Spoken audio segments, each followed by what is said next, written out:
Hello, and welcome to Benny's Alternate Universe.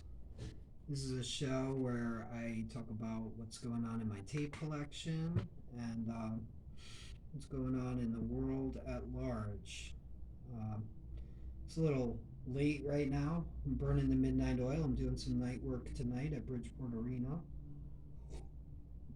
I'm going to be working for a group that's new to me called Banda MS. It's kind of Mexican group. They have a massive horn section and it should be a lot of fun. Load them out, get the show on the road. Today we're talking about an album that is very near and dear to my heart from the golden age of indie rock, that storied year 30 years ago to the day, hard to believe. And we are talking about the mighty Sebadoh, Bakesale. Bakesale is the album from Sebadoh. This was definitely one of my favorite albums back in the day, 1994. Look at this. What is this all about? The album cover is disgusting. It's a baby's gross, fat, cellulite butt while he's looking in the toilet. And this is Sebadoh frontman Lou Barlow. Lou Barlow, of course, was the bassist for Dinosaur Jr., and he had a very contentious relationship with frontman Jay Mascis, so he started his own group, which is Sebadoh. Of course, 94 was a big year for indie rock, and this is the legendary Sub Pop label. Everybody knows Sub Pop is synonymous with 90s indie rock. And 94 was also the year that Pavement released their album Crooked Rain, which was my first Pavement album.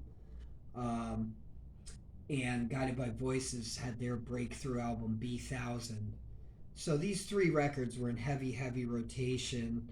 I was lucky enough to get a copy of this from my good friend Mike Falsigno and his girlfriend Erin Wright, who I've also known since 1994 at least. Gave me a bunch of tapes, and this happened to be one of them, so I'm super psyched to get this. This is an original from 94, and it has this great artwork right on the tape, which I love too. It's really in keeping. So, Bake Sale is an interesting album for Sebadoh because they started out like Guided by Voices and like Pavement as a super lo-fi affair, and Bake Sale was the moment when they decided to go into a real studio at Fort Apache in Boston with Bob Weston and do some recording on some proper equipment as opposed to their 4-track. A lot of their earlier work was more acoustic in nature, and when it was electric, it was like super lo-fi and had that very tape kind of compression, cool tape distortion sound that was excellent. But Bake Sale, one of the there's really two things about this record. One, the songs are just very strong, and this is some of their best songwriting to date. Um, Actually, I played in a group called No Kill Shelter, and we played one and only cover, and it was a song off of this album, Shit Soup, which is a killer rocker.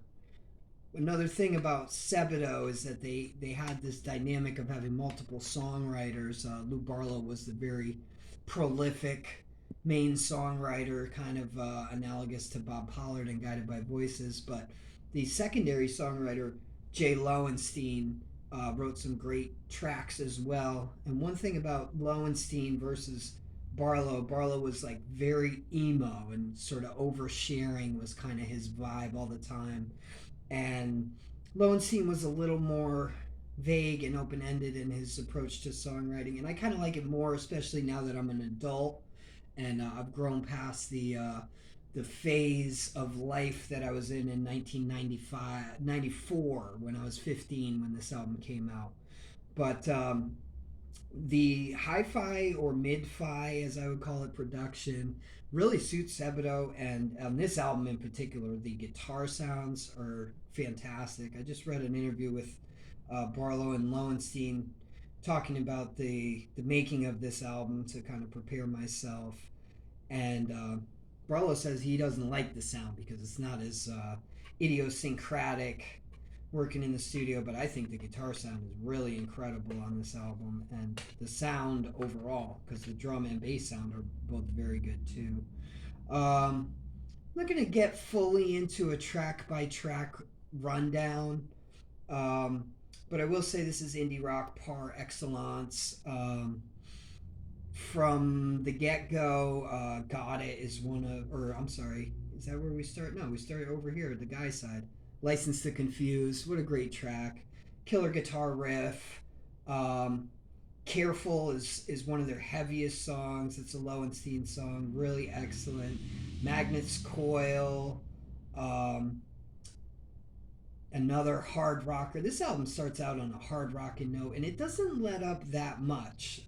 Even songs like Not a Friend, which is more of a sort of sad ballad, wistful ballad, kicks in with some really heavy guitars, and Not Too Amused, another heavy number from Lowenstein. And I think this album really contains the heaviest stuff that they ever did, if you can apply the word heavy to Sebadoh. Now, I've seen these guys a number of times, and I will say that live, they're very crushing. They kind of like Guided by Voices, where the album and the live show is a different experience. Um, and then we got It, which is a classic. Shit Soup, Rebound, Temptation Tide is really cool. It's a sort of dreamy moment, a little maybe a little shoegazy, dreamy moment. Dramamine is another heavy song. Overall, this is the heaviest album from Sebadoh, and there's just a lot of great catchy numbers on here. The guitar playing is very inventive and killer guitar tones, great drum sound. And this, to me, is very much the sound of 1994. This is an album I listened to so much and really is very near and dear to me. Um, my bands at the time were certainly influenced by Sebadoh and the music that I was making at the time. The album cover, as we touched upon, iconic. I love the silver sort of ink there, and then we have weird found photographs, which was the style at the time, and it's recorded and mixed with Tim O'Hare at Fort Apache with assistance from Bob Weston. They also did some recording in Steve Albini's studio in Chicago, but it should be noted that Steve Albini was not part of this production. They just happened to use his facilities, which of course are known for having a lot of great vintage gear and microphones and such. Um, I wish I could explain the Sebadoh sound. I mean, it's indie rock. It's just indie rock, and it's got its punk influences and its classic rock influences. It's riffage. Oh, there goes the cover. Oh well. But if you're interested in getting into sort of 90s lo-fi music, I think it's a great place to start if you haven't heard it already. And the sub pop sound of '94, just such an important year for indie rock. Um, I'm not feeling super focused at the moment. I'm thinking about this job, but I wanted to shine a light on Sebadoh. I want to bang out episode 48, Bakesale, and we're getting really close. We're getting down to the wire because I got something special planned for episode 50. Certainly a milestone, possibly the last episode. I know I've said it before, but this is just something I do for fun when I have a moment. I could get into the anecdote about when I saw Sebadoh perform at Trot Nossel Studio, and then later on that night went to Toad's Place to see their proper performance, and we got personally escorted in by Lou Barlow, me and my best friend Brian Schwartz, rest in peace. Brian had a huge Sebadoh tattoo across his calf, which helped us gain entree, and we ended up hanging out backstage with Sebadoh as 16-year-olds, and it was really just a night I will never forget. The crowd surfing and the friendly moshing, and all that. It was just incredible. But these are the times of my life. For those of you who didn't live it, relive it, and revisit it. Go back to the 90s and go back to Sebadoh in 1994. Fantastic album that you won't regret. I do have my trolls down here if I could grab them real quick. Um, it's not going to be too tough for me, as this is an album that I've been listening to for 30 years on and off. I think it's really stood the test of time, although the emo lyrics of Lou Barlow don't really hit the same as they did when I was a 15-year-old. But even so, I got a little schmutz on my workman like troll. Really great performances throughout, especially on the guitar side of things. Very cool guitar ideas happening as well as guitar tones. Um, the cool factor, this was super hipster stuff back in the day, and if you had this, you were really in the know, or at least I thought I was. And this is the fun factor. I don't know. I feel like maybe the fun is greater now as an adult because it was kind of heavy themes. You know, there's a lot of like romantic malaise throughout the album, which I don't really feel now as an adult, but still fun for me just because of nostalgia. And then flavor, yeah, the production has great flavor, great guitar sounds, great drum sounds, and just sounds, beautiful rock and roll sounds all around. And it's unique because Sebadoh is kind of a weird band with a weird discography and a weird history, and well worth investigating. Sebadoh 3 is also excellent. Smash Your Head on the Punk Rock, Bubble and Scrape, um, Harmacy. I wasn't really thrilled with. I didn't think it was as great of a follow up as it could have been, but in retrospect, there are a lot of great songs on that one too.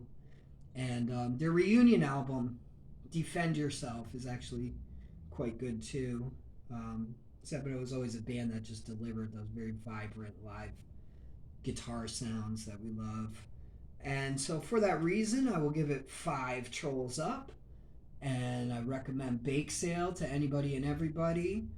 Hope you all have a great weekend. And thank you for spending this little period of time with me here on Benny's Alternate Universe.